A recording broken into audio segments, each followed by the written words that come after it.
యేసుని ప్రేమ ఛానల్కి స్వాగతం. దయచేసి ఈ ఛానల్ని లైక్ చేయండి, షేర్ చేయండి, సబ్స్క్రైబ్ చేయండి. వేద పాఠశాల రేడియో శ్రోతలకు స్వాగతం. ఆదికాండము నుండి ప్రకటన గ్రంథం వరకైనట్టి బైబిల్ పరిశీలనలో ఇప్పటికీ పౌలు వ్రాసిన పత్రికలు ధ్యానిస్తూ ఉన్నాం. గత ప్రసారములో 2వ కొరింథీ పత్రికను ముగించుకున్నాం. మొదటిగా విస్తారమైన వేదాంత సారముతో నిండిన రోమా పత్రికను, రెండవదిగా సంఘ కాపరత్వ పరిచర్యకు గొప్ప మార్గదర్శకమయున్న కొరింథీ మొదటి పత్రికను, మూడవదిగా పరిచర్యను గూర్చినట్టయిన 2వ కొరింథీ పత్రికను మనం ధ్యానించాం. మొదటి కొరింథీ పత్రికలో కొరింథీ విశ్వాసుల అనేక సమస్యలను పరిష్కరించి వారిని సరిదిద్దే ఉద్దేశముతో పౌలు వారికి వ్రాసిన ఉత్తరములో ఎలాంటి పొరపాటును కొరింథీయులు కనుగొనలేకపోయారు. నిర్మాణాత్మకమైన, ఎంతో ప్రేరణాత్మకము, ప్రాముఖ్యమైన పౌలు పత్రికల్లోని ఆత్మీయ జ్ఞానాన్ని వారు ఎదిరించలేకపోయినప్పటికీ పౌలు యొక్క అపోస్తలత్వ అధికారాన్ని, అర్హతలను వారు ప్రశ్నించారు. వారి సవాలుకు సమాధానంగా, వారి ప్రశ్నలకు ప్రతిస్పందనగా పౌలు పరిచారకుని పని, పరిచారకుని శిక్షణ, పరిచారకుని విశ్వాసము, విజయము, పరిచారకుని రూపాంతర స్థితి మరియు పరిచారకుని పారదర్శకత, పరిచారకుని శ్రమలు మరియు మహిమైశ్వర్యము, పరిచారకుని పటుత్వము మరియు పరిచారకుని మృదుత్వము, చివరిగా పరిచారకుని ఉత్కృష్టమైన లేక ఉన్నతమైన స్థితిని గూర్చి అద్భుతమైన, అతి ప్రాముఖ్యమైన, ప్రేరణాత్మకమైన సందేశాలను అందిస్తూ వచ్చాడు. క్రైస్తవ గృహ నిర్వాహకత్వము మరియు దాతృత్వాలను గూర్చి పౌలు ఫిలిప్పీ నుండి 8-9 అధ్యాయాలు కొరింథీయులకు వ్రాశాడు. పౌలు మాసిదోనియా సంఘస్థుల నుండి అందుకొన్న సహాయముతో పౌలు కొరింథీ సంఘ పరిచర్యను జరిగించాడు. కొరింథీ విశ్వాసుల ఆత్మీయ ప్రయోజనార్థం పౌలు ఫిలిప్పీ సంఘస్థులు అనుసరించిన దాతృత్వ నమూనాలను కొరింథీయులకు తెలియజేస్తూ యెరూషలేములో శ్రమపడుతున్న పరిశుద్ధుల అవసరతల కొరకు సహాయము చేయవలసిందిగా ప్రోత్సహించాడు. ఈ విధంగా పౌలు మాసిదోనీయుల దాతృత్వ నాణ్యతను లేక స్వేచ్ఛను లేక ఔదార్యాన్ని, వారి నమ్మకత్వాన్ని, గృహ నిర్వాహకత్వాన్ని, ఆర్థిక వ్యవహారాల్లో వారి యథార్థతను కొరింథీ విశ్వాసులకు తెలియజేశాడు.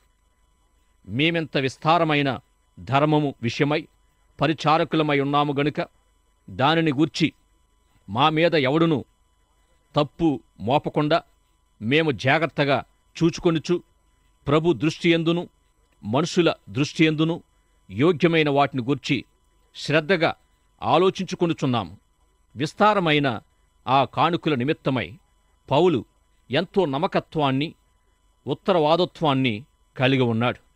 కొరింథీ పత్రికల ప్రస్తావనను ముగించి ముందుకు వెళ్ళకముందు చివరి భాగాల్లో పౌలు కొరింథీ విశ్వాసుల ఆత్మీయ క్షేమాభివృద్ధి నిమిత్తము మాట్లాడుతూ, ఒకవేళ నేను వచ్చినప్పుడు కలహములను, అసూయయు, క్రోధములు, కక్షలను, కొండెములను, గుసగుసలాడుటలను, ఉప్పొంగుటయును, అల్లర్లను ఉండునేమో అనియు, మునుపు పాపము చేసి తాము జరిగించిన అపవిత్రత, జారత్వము, పోకిరీ చేష్టల నిమిత్తము మారుమనసు పొందని అనేకులను గూర్చి దుఃఖపడవలసి వచ్చునేమో అనియు భయపడుచున్నాను అంటూ ఉన్నాడు పౌలు.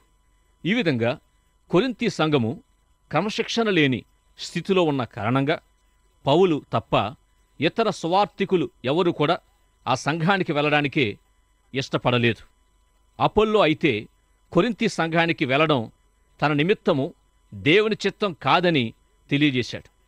పౌలు కొరింథీయులను హెచ్చరిస్తూ, మిమ్మును మీరే శోధించి చూచుకొనుడి, మిమ్మును మీరే పరీక్షించుకొనుడి, మీరు భ్రష్టులు కాని ఎడల యేసుక్రీస్తు మీలోనున్నాడని మిమ్మును గూర్చి మీరే ఎరుగరా అని వారిని స్వపరీక్షకు అప్పగించాడు పౌలు.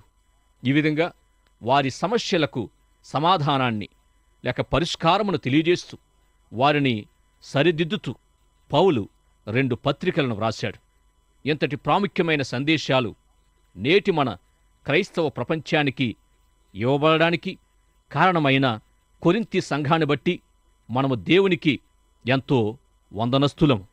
ఇక పౌలు గలతీయులకు వ్రాసిన పత్రిక అధ్యయనానికి మనం వస్తూ ఉన్నాం. నిజంగా బైబిల్ గ్రంథములోని 66 పుస్తకాల్లోనూ ఈ పౌలు పత్రికలు ఎంతో ప్రీతిపాత్రమైనవి. పౌలు యొక్క పత్రికలన్నీ ఎంతో ప్రాముఖ్యమైనవి, ఆచరణాత్మకమైనవి. ప్రతి పత్రిక ఎంతో విలువైనది. రోమాపత్రిక 1-2 కొరింథీ పత్రికల్లో నుండి వేదాంత సారాన్ని, సంఘ కాపరత్వ విధానము, పరిచర్య మరియు క్రైస్తవ గృహ నిర్వాహకత్వము మొదలైన అంశాలను గూర్చి మనము నేర్చుకుంటూ వస్తున్నాం. పౌలు ఆత్మసంబంధమైన తీవ్రత లేక ఉద్రేకము గలిగినవాడై గలతీ పత్రిక వ్రాశాడు. గలతీ పత్రికలో పౌలు గలతీయుల ఎడల కనుపరిచిన తీవ్రత లేక కోపం నీతిగల కోపంగా ఎంచబడవచ్చు. పౌలు గలతీ పత్రిక ప్రారంభంలో గలతీయులను సంబోధించిన విధానానికి, ఫిలిప్పీ పత్రికలో ఫిలిప్పీలను సంబోధించిన విధానానికి ఎంతో తేడా కనిపిస్తుంది. చివరికి ఎన్నో సమస్యలు, పాపము చోటు చేసుకున్న కొరింథీ సంఘాన్ని కూడా పౌలు పరిశుద్ధులని సంబోధిస్తూ వచ్చాడు. స్వార్థ పరిచర్యలో పాలు పొందడం, యేసుక్రీస్తు సహవాస ప్రేమలలో అభివృద్ధి చెందడం వంటి ఎన్నో అద్భుతమైన అవకాశాలను కొరింథీయుల ఎదుట ఉంచాడు. గలతీ పత్రికలో ఇలాంటివేవి గలతీయులకు వ్రాయబడలేదు.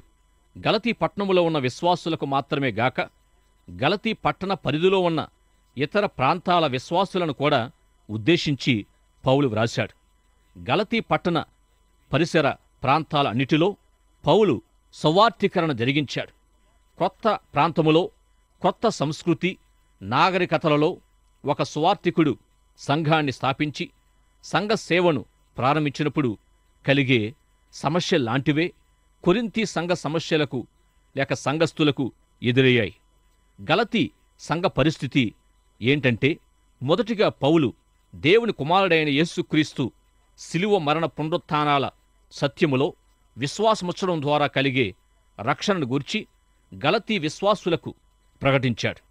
యేసుక్రీస్తు ద్వారా లోకానికి కలుగబోయే మహారక్షణకు మూలము దేవుని కృప అనే విషయాన్ని కూడా పౌలు వారికి తెలియజేశాడు. ఒకప్పుడు ఒక భక్తుడు దేవుని కృపను ఈ విధంగా నిర్వచించాడు. గణిత శాస్త్ర విధానములో వివరించబడిన ఈ మాట విద్యార్థులకు లేక చదువరులకు ఎక్కువగా అర్థమవుతుంది. యేసుక్రీస్తు ప్లస్ ఏదైనా ఈజీక్వల్ట్ ఏమీ కాదు. యేసుక్రీస్తు ప్లస్ ఏమీ కానిది ఈజీక్వల్ట్ సమస్తము అవుతుంది.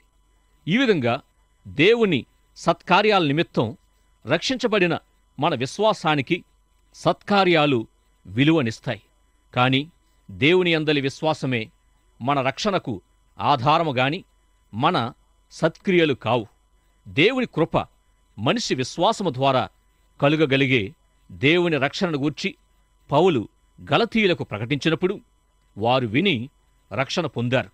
అయితే ఆ పైన యూదుల్లో నుండి రక్షణ పొందిన కొందరు గలతీ విశ్వాసుల్లో ప్రవేశించి యేసుక్రీస్తునందలి విశ్వాసం మాత్రమే ఆత్మరక్షణకు సరిపోదు, ధర్మశాస్త్రానుసారమైన సున్నతి కూడా పొందాలని వారిని ఒత్తిడి చేస్తూ వచ్చారు. ఈ విధంగా కొంతమంది యోధా క్రైస్తవులైన అన్యజనులైన గలతీ క్రైస్తవులను యూదుల సాంప్రదాయానుసారంగా మార్చ ప్రయత్నించిన సందర్భంగా పౌలు గలతీ పత్రికను వ్రాస్తూ వచ్చాడు. పౌలు ఈ పత్రిక వ్రాయ ప్రారంభించినప్పటికే కొందరు సున్నతి పొందేశారు. దానితో ఎంతో ఉద్రేకానికి, కోపానికి గురి అయి ఈ గలతీ పత్రిక కొనసాగించాడు. మొదటి అధ్యాయము మొదటి 5 వచనాలు, మనుషుల మూలముగానైనను ఏ మనుష్యుని వలనైనను కాక యేసుక్రీస్తు వలనను ఆయనను మృతులలో నుండి లేపిన తండ్రి అయిన దేవుని వలనను అపోస్తలుడిగా నియమింపబడిన పౌలను నేనును నాతో కూడనున్న సహోదరులందరూ గలతీలోనున్న సంఘములకు శుభమని చెప్పి వ్రాయినది.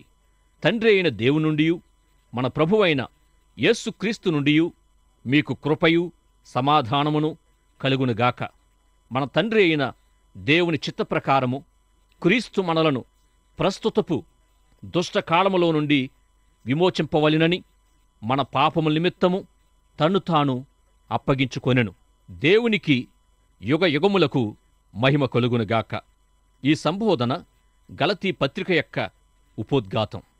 ఇతర పత్రికల ఉపోద్ఘాతము వంటిదిగా కాక ఎంతో చల్లగా, అంటే నిరుత్సాహకరంగా అనిపిస్తుంది. క్రీస్తు కృపను బట్టి మిమ్మును పిలిచిన వానిని విడిచి భిన్నమైన స్వార్థ తట్టుకు మీరింత త్వరగా తిరిగిపోవుట చూడగా నాకాశ్చర్యమగుచున్నది అంటూ ఇక్కడ ఒక కఠినమైన సత్యాన్ని తెలియజేశాడు. అదేమంటే, మేము మీకు ప్రకటించిన సువార్తగాక మరి ఒక సువార్తను మేమైనను పరలోకము నుండి వచ్చిన ఒక దూతైనను మీకు ప్రకటించిన ఎడల అతడు శాపగ్రస్తుడవునుగాక. పౌలు దేవుని గూర్చి లేక యేసుక్రీస్తుని గూర్చి సరి అయిన సత్య సమాచారాన్ని గలతీయులకు అందించాడు. తాను ప్రకటించిన సువార్త ఖచ్చితమైనదని పౌలుకు తెలుసు. గనుకనే ఎంత ఖండితమైన ప్రకటన ఇవ్వగలిగాడు. అయితే పౌలు గలతీయులో జరిగించిన సువార్త పరిచర్య తర్వాత తన వెనుక మరికొందరు బయలుదేరి విశ్వాసులైన గలతీయులకు వక్రమైన బోధలు చేశారు. పౌలు ఫిలిప్పీ పత్రికలో కూడా ఇలాంటి ఒక సంగతిని ఉదాహరిస్తూ వ్రాశాడు. పౌలు ఎప్పుడూ కూడా సత్య సిద్ధాంతాన్ని అనుసరిస్తూ వ్యూహాత్మకంగా పరిచర్య జరిగిస్తూ వచ్చాడు. అయితే అదే సమయంలో మరికొందరు లేచి మేము కూడా మా విధానములో ప్రకటిస్తామని తమకు తోచిన రీతిలో సువార్త ప్రకటిస్తూ పౌలు విధానాలను అంగీకరించలేదు. పౌలు చెరసాలలో వేయబడి బహిరంగంగా సువార్తను ప్రకటించలేకపోయినప్పుడు ఏదో విధంగా ప్రకటించే వారిని బట్టి వారి ఉద్దేశ్యము ఎలాంటిదైనా ఏ విధము చేతనైనా క్రీస్తు ప్రకటించబడుతున్నందుకు సంతోషిస్తున్నాను అన్నాడు. అయితే గలతీ పత్రికలోని పరిస్థితి ఆ సందర్భం ఇలాంటిది కాదు. గలతీ విశ్వాసులకు వక్రీకరించబడిన బోధలు అందించబడ్డాయి.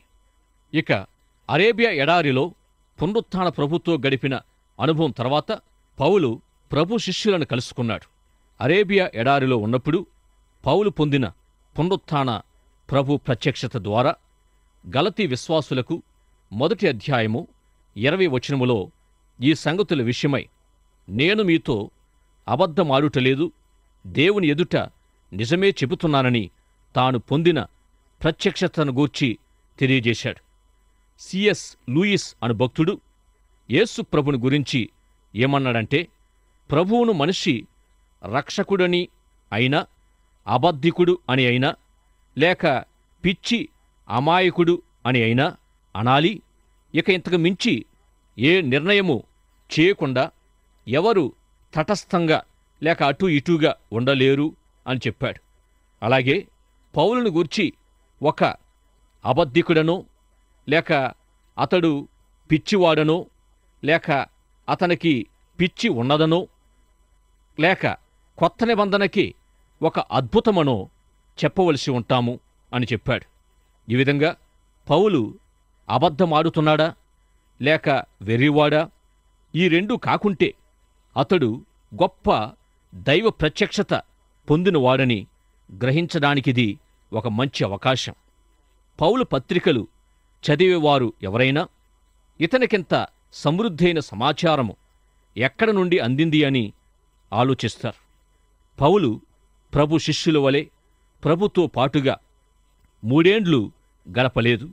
యెరూషలేము వేదాంత కళాశాలలో చదవనూ లేదు గాని మనుషుల మూలముగానైనా ఏ మనుషుని వలనైననుగాక యేసుక్రీస్తు వలనను ఆయనను మృతులలో నుండి లేపిన తండ్రి అయిన దేవుని వలనను అపోస్తలుడిగా నియమింపబడ్డానని తిరిగి 1 అధ్యాయము 12వ వచనములో మనుషుని వలన దానిని నేను పొందలేదు, నాకెవడనూ దానిని బోధింపను లేదు గాని యేసుక్రీస్తు బయలుపరుచుట వలననే అది నాకు లభించినది అని పౌలు అన్నాడు.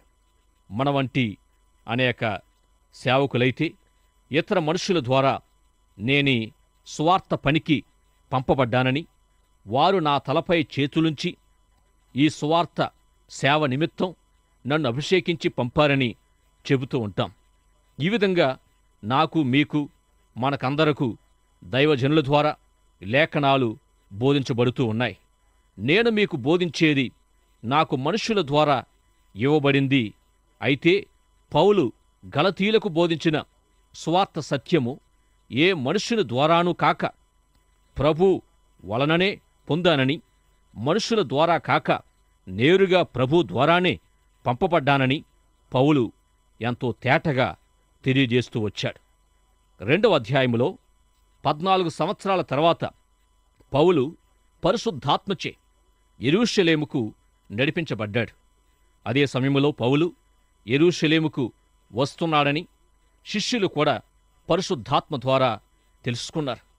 పౌలు యెరూషలేము వెళ్ళి ఇతర అపోస్తలులను కలుసుకున్న సందర్భాన్ని తెలియజేస్తూ, యాకోబు, కేఫా, యోహాను అనువారు నాకు అనుగ్రహించబడిన కృపను కనుగొని మేము అన్యజనులకును తాము సున్నతి పొందిన వారికిని అపోస్తలులుగా ఉండవలెనని చెప్పి తమతో పాలివారమనుటకు సూచనగా నాకును బర్నబాకును కుడి చేతిని ఇచ్చిరి. వారిలాగానే తాను అపోస్తలుడనే విషయాన్ని పౌలు ఏ విధంగా రుజువు చేశాడంటే, క్రొత్త నిబంధన సంఘానికి మూల స్తంభాలుగా ఎంచబడిన కేఫా, యోహాను, యాకోబు మొదలగు వారు పౌలుకు అనుగ్రహించబడినది దేవుని కృపను వారు గ్రహించారు. ఇక్కడ పౌలు యొక్క ఉద్దేశం, అతని మాటల భావము ఏమయుంది అనగా, శిష్యులు పౌలును ఒక శిష్యునిగా లేక అపోస్తలుడిగా గుర్తించడానికి గల కారణమేమిటంటే, పౌలు జీవితములో క్రియ చేస్తూ వచ్చిన దేవుని కృపయే కారణమయుంది. పరలోక సంబంధమైన భాషల కృపావరము, పరిశుద్ధాత్మ ద్వారా అనుగ్రహించబడే ఇతర కృపావరాలు వారిలో వారిపైనున్న రీతిగానే పరిశుద్ధాత్మ దేవుడు పౌలులో కూడా ఉన్నాడనే సత్యాన్ని శిష్యులు తెలుసుకున్నారు. యేసుప్రభు శిష్యులు 3 ఏండ్ల పాటు ప్రభుతో ఉండి తెలుసుకోగలిగినది పౌలు కూడా 3 ఏండ్ల పాటు పునరుత్థాన క్రీస్తుతో ఉండి తెలుసుకున్నాడు. పౌలు అపోస్తలుడు అనబడడానికి అతడు కలిగి ఉన్న ప్రతి రుజువు వారికి సరిపోయింది. గనుకనే పౌలు అన్యజనుల అపోస్తలుడిగా, వారు సున్నతి పొందిన వారి అపోస్తలుమని చెప్పి పౌలుకు, బర్నబాకు తమ హస్తాన్ని అందించారు. మనమైతే ఈ విధంగా చేస్తామేమో.